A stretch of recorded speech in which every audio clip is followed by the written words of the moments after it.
তেজপুৰ চাৰ্চফিল্ডত বিহু কৃষ্টি পৰিষদ শোণিতপুৰ জিলা সমিতিৰ বিহু নাচ আৰু ঢোলবাদন কৰ্মশালাৰ সামৰণি অনুষ্ঠান। হিয়াৰ নামতো জুবিন গাৰ্গৰ ন্যায় বিচাৰি অজস্ৰ বিহুমূলীয়া ৰাইজৰ স্মৃতিচাৰণ।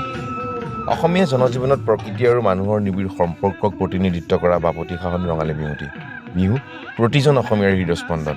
জাতি ধৰ্ম বৰ্ণ নিৰ্বিশেষে আনন্দ উল্লাসৰ বিশ্বজনীন মহোৎসৱ চেনেহৰ ৰঙালী বিহুটিয়ে লৈ আহে সুখী জীৱনৰ বতৰা। বিশেষ যে ঋতুৰাজ বসন্তকালৰ আগমনে প্ৰতিজন স্বাভিমানী অসমীয়াক নতুন বছৰটি আদৰিবলৈ হেঁপাহৰ উদ্দীপনা প্ৰদান কৰি আহিছে। বিহু বাকৰিলৈ ঢপলিয়াই আহে আবাল বৃদ্ধ বনিতা আৰু একেলগে মিলি ন-সাজেৰে সন্মিলন কৰে। এইবেলিও সম্প্ৰীতিৰ এই মহাসন্মিলনখনক আদৰিবলৈ বিহু কৃষ্টি পৰিষদ শোণিতপুৰ জিলাৰ ঐতিহ্যমণ্ডিত নেহৰু মৈদান চাৰ্চফিল্ডত ১২ দিনীয়াকৈ বিহু নাচ আৰু ঢোল-বাদনৰ কৰ্মশালা আৰম্ভ কৰি সফল সামৰণি অনুষ্ঠিত কৰে। জাতি ধৰ্ম বৰ্ণ নিৰ্বিশেষে অংশ লোৱা প্ৰশিক্ষাৰ্থীসকলক গ্ৰন্থৰ টোপোলা জাতীয় বস্ত্ৰ মানপত্ৰৰে উৎসাহৰ আভূষণ প্ৰদান কৰে বিহু কৃষ্টি পৰিষদে। ৩০ মাৰ্চ সোমবাৰে সাংস্কৃতিক নগৰীৰ ঐতিহাসিক বৰভেটি নেহৰু মৈদানত বিহু কৃষ্টি পৰিষদ কেন্দ্ৰীয় সমিতিৰ মুখ্য সমন্বয়ক নৰহৰি চেতিয়াদেৱৰ উপস্থিতিত বিহু সন্মিলনখনৰ সামৰণি পৰে। কেন্দ্ৰীয় প্ৰচাৰ সম্পাদক অনুপ অসমীয়া আৰু জিলা সম্পাদক উত্তম কুমাৰ দাসে আঁত ধৰি ২ শতাধিক শিশু অভিভাৱক সামৰি বিহু বতৰাত আছে।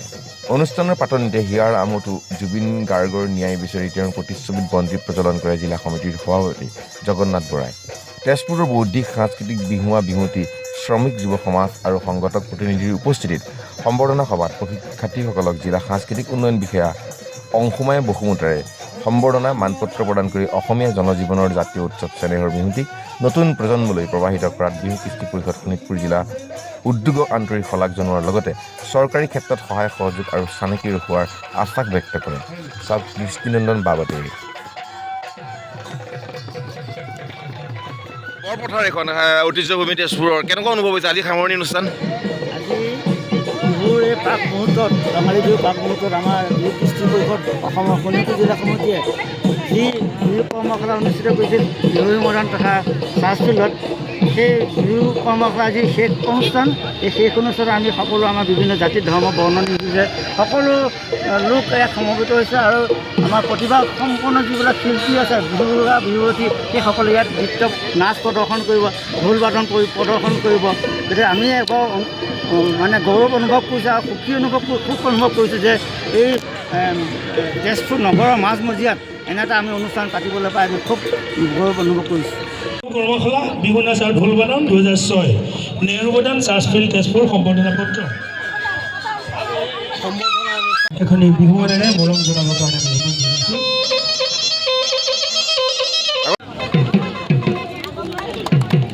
অংগৰ ল'ৰা-ছোৱালীয়ে নতুন প্ৰজন্মক বিহু সংস্কৃতিৰ সঠিক আৰু শুদ্ধ ৰূপত শিকোৱাৰ এক প্ৰয়াস আমি আৰম্ভ কৰিছিলোঁ। আপোনালোকে জানে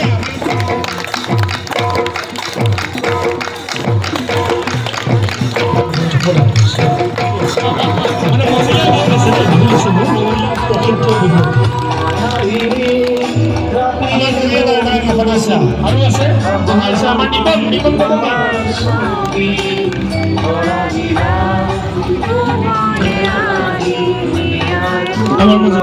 আমাৰ মাজত উপস্থিত হৈছেহি আমাৰ জিলা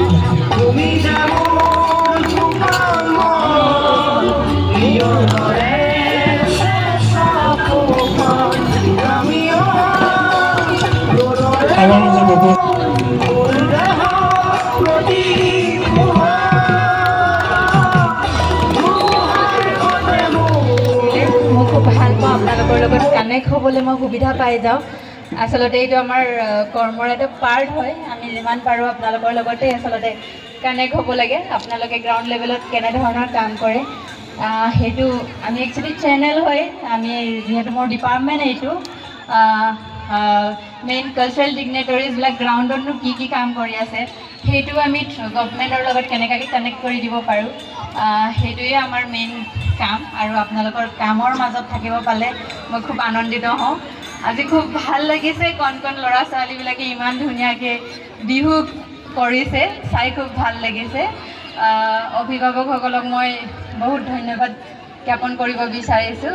তেওঁলোকে আজিৰ এনেকুৱা এটা যুগ হয় য'ত আমি চবেই মানে ইমান কম্পিটিশ্যনত থাকোঁ, গাৰ্জেনবিলাকে এটলিষ্ট ইমান কম্পিটিশ্যনত থাকে কি একছে বৰ্কাৰ এক আমাৰ বাচ্চাটো ইয়াতকৈ বেছি বেটাৰ আমি কেনেকৈ কৰিব পাৰিম। মানুহে ইমান মানে মডাৰ্ণাইজৰ ওপৰত বা কেনেকৈ নেম এণ্ড ফেমৰ ওপৰত ইমান গুৰুত্ব দি পেলাই ল'ৰা ছোৱালীক আগুৱাই লৈ গৈছে। তাৰ মাজত মই শোণিতপুৰ ডিষ্ট্ৰিক্টত সেইকাৰণে ইমান ভাল পাওঁ কি তেওঁলোকে সংস্কৃতিটোত মেইনলি তেওঁলোকে কাম কৰে। কণ কণ ল'ৰা ছোৱালীক নিজৰ সংস্কৃতিটোক শিকিবলৈ আচলতে এনেকুৱাকৈ আগুৱাই লৈ আনে। বিহু আচলতে ইমান গভীৰ এটা টপিক হয় যাক মানে 15 ডেজ বা 30 ডেজততো শিকি শেষ কৰিব নোৱাৰি। কিয়কি গোটেই জীৱন লাগি যায় বিহু শিকিবলৈ বা এটা লোক সংস্কৃতি শিকিবলৈ। এই কণ কণ ল'ৰা ছোৱালীবিলাকে কেনেকৈনো বুজি পাব ইমান ডাঙৰ ডাঙৰ শব্দবোৰ। কয় কি এভৰি ষ্টেপত হিষ্ট্ৰী সোমাই থাকে, এভৰি গানত কি কয় আমাৰ অনুভূতি সোমাই থাকে তেনেকৈ কয়, বা এভৰি সুৰত আমাৰ এক্সপিৰিয়েঞ্চেছ সোমাই থাকে বুলি কয়। তো ইমান ডাঙৰ ডাঙৰ শব্দবিলাক এই সৰু সৰু ল'ৰা ছোৱালীবিলাকেনো কেনেকৈ বুজি পাব বাৰু। দুজনী দেখি আছোঁ মই ছাইডত নাচি আছে, কিমান ফূৰ্তি কৰি আছে না। কিন্তু এনেকুৱা ৱৰ্কশ্বপবিলাকত আপোনালোকে যে লৈ আহিছে এইটো খুব ডাঙৰ কথা। কিয়কি ৱৰ্কশ্বপৰ থ্ৰুত আমি একচুৱেলি চিনাকি হ'ব পাৰোঁ। আমি ইণ্ট্ৰডিউচ কৰাই দিওঁ ল'ৰা ছোৱালীক কি এই টপিকটো কি হয়, এই ছাবজেক্টটো কি হয়, তাৰ ওপৰত ল'ৰা ছোৱালীৰ ওপৰত আমি অবজাৰ্ভ কৰিব পাৰোঁ কিমান মানে সেইটো শিকি পেলাই তেওঁলোকে ভাল পাইছে।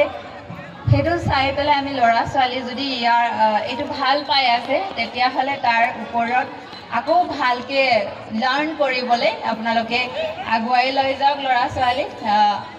সেয়াই আজি খুব ভাল লাগিছে। কিন্তু বতৰটোও এনেকুৱা, সেইকাৰণে মই খুব দীঘলীয়া নকৰোঁ।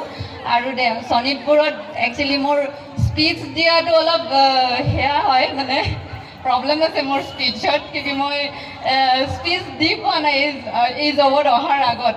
কিন্তু শোণিতপুৰত মানে দেখিছোঁ কালচাৰৰ লগতে এভৰি পাৰ্চনৰ মানে কলা, মানে এভৰি ছাবজেক্টৰ ওপৰত এভৰি মানে কামৰ ওপৰত তেওঁলোকৰ কলাখিনি ইমানেই ধুনীয়া, কথা কোৱা ষ্টাইলো ইমান ধুনীয়া। মই আহোঁ আচলতে মই খুব মানে সেয়া এনজয় কৰোঁ আৰু মোক খুব লাৰ্ণিং আপোনালোকৰ পৰা মোৰ শিকিবলৈ বহুত আছে। মই আহি পেলাই আপোনালোকৰ মাজত বহি পেলাই আপোনালোকৰ স্পীচবিলাকো মই শুনি পেলাই খুব এনজয় কৰোঁ আৰু খুব শিকিবলৈ চেষ্টা কৰোঁ আপোনালোকৰ পৰা। চ' থেংক ইউ ছ' মাছ। আপোনালোকৰ লগত সদায় কানেক্ট হৈ থাকিম, আপোনালোকৰ মাজৰ পৰা ময়ো শিকি যাম। আৰু আপোনালোকক মই ইনভাইট কৰিম মোৰ অফিচলৈ আহক। এনেকৈ যদি কিবা কালচাৰ আছে যিখিনি আমি আকৌ গভৰ্ণমেণ্টৰ ওচৰত লৈ যাব লাগে, যিখিনি মানে লুকাই আছে আমি গম পোৱা নাই, সেইখিনি যদি তেনেকুৱা কিবা আছে আমাৰ ওচৰত আহক, আমাৰ লগত কানেক্ট হওক। আমি গভৰ্ণমেণ্টৰ ওচৰত সেইবিলাক আগুৱাই লৈ যাবৰ কাৰণে আপোনালোকৰ সহযোগত সদায় আগুৱাই যাম, সদায় আপোনালোকৰ মাজত থাকি কাম কৰিম। Thank you so' much.